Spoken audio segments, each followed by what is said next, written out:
For over 4 decades, Ron Eden, known to most as Dukie, has worked the land in Orland, building a diversified farming operation from the ground up.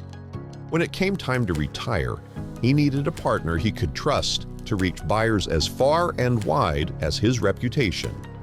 But at the end of the day, they're looking at a 7,500 mile radius, you know, and I needed my equipment to bring the best possible it could do. So I needed that 300-400 cross country radius. That's right. You know, I need to expose it to everybody possible. Because of the territory they cover, I know my equipment didn't need to be just here locally, you know, with a local auctioneer and stuff. Nothing against none of them, they all do a great job. It's just I needed to be able to reach other countries. I need to be able to reach the areas that's been profitable the last few years. And I felt like Purple Wave fit that narrative to get me nationwide. And then I had a neighbor was doing a sale, and I asked him his personal experience with it. His partners, they all agreed they had a good experience with it.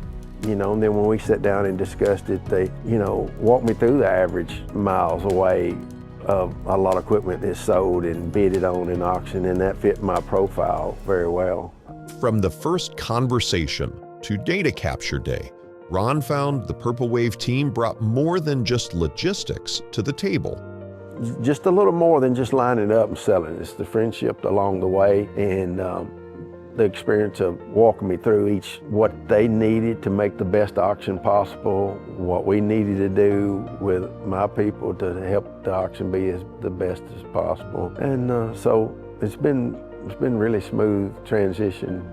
Josh has been great. You know, like I said in the beginning, it's meant more to be a personal understanding from Josh from the get-go, and then introducing his people along the way, you know, to help me get this stuff ready. And because they recognized it right off the bat, it ain't the easiest decision in the world, you know, and they've been more than supportive, just not on the equipment side, just as a personal side. When you're trying to make decisions, it's hard. You don't need to be beat up, you need the encouragement, you know, that you're doing the right thing, and that's helped. I think that's helped me personally from them on that standpoint, just other than hey, let's line your stuff up and sell it, you know. It's been a one-on-one, you know, thing too.